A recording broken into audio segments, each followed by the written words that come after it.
اب اگر امام 4 رکعت کے بعد قاعدہ اخیرہ کیا، قاعدہ اخیرہ میں بیٹھا، قاعدہ کیا، اور اس کے بعد پھر 5ویں کے لیے کھڑے ہو جاتا ہے، تو مقتدی کو کھڑے نہیں ہونا ہے، مقتدی لقمہ دے گا۔ اگر امام نے قبول کیا تو ٹھیک ہے، امام بھی لوٹ آئیں گا، اگر امام نے قبول نہیں کیا تو مقتدی بیٹھا رہے، انتظار کرتا رہے۔ کس شکل میں؟ کہ 4 رکعت کے بعد امام نے قاعدہ کیا، قاعدہ اخیرہ کیا، یعنی فرائض پورے ہو گئے، اس کے بعد 5ویں رکعت کے لیے کھڑے ہوتا ہے، تو مقتدی کھڑے نہ رہے، بیٹھا رہے، انتظار کرتا رہے، لقمہ دے۔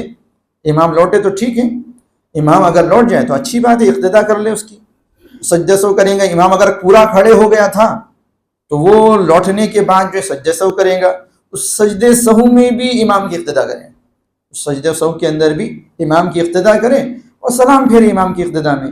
لیکن اگر امام لوٹا ہی نہیں، 5ویں رکعت میں اس نے رکوع بھی کر لیا، 5ویں رکعت کے اندر اس نے سجدہ بھی کر لیا، تو اب مقتدی انتظار نہ کرے، اپنا سلام پھیر لے، نماز ہو گئی اس کی۔ اگر 5ویں رکعت کے لیے امام کھڑا ہو گیا تھا، بشرطے کہ 4 رکعت کے بعد اس نے قاعدہ کیا ہو اور 5ویں رکعت کے لیے کھڑا ہو گیا ہو، تو مقتدی کھڑے نہ ہو، انتظار کرتا رہے۔ اگر 5ویں رکعت کے سجدے سے پہلے امام لوٹ آتا ہے تو اس کی اقتدا کرے، سجدہ سہو میں اس کا ساتھ دے اور امام کی اقتدا کے اندر نماز ختم کرے۔ اگر 5ویں رکعت کا سجدہ کر لیتا ہے امام، لوٹتا نہیں ہے، سجدہ کر لیتا ہے، تو مقتدی اپنے اپنے سلام پھیریں اور جو ہے ان کی نماز مکمل ہو جائیں گی۔ یہ اس صورت میں ہے جبکہ امام نے قاعدہ اخیرہ کیا ہو۔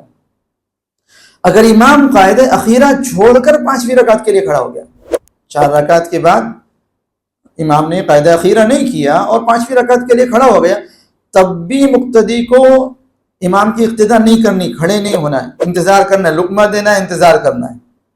اگر لوٹ آئے اچھی بات ہے، سجدے سے پہلے لوٹ آئے تو اچھی بات ہے۔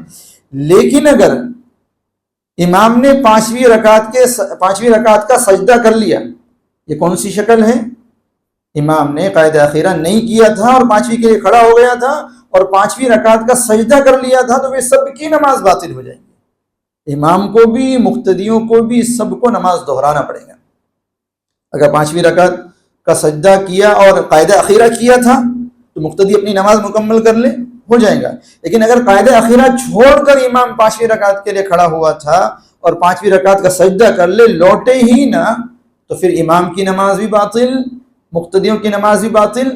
اب ان کو نئے سرے سے اس فرض کو ادا کرنا ہے، کیونکہ ایک فرض چھوٹ گیا ان کا ایک فرض چھوٹ گیا۔ کون سا فرض چھوٹ گیا؟ قاعدہ اخیرہ والا فرض چھوٹ گیا، تو سب کی نماز باطل ہو جائے گی، ان کو نئے سرے سے نماز پڑھنی ہوگی۔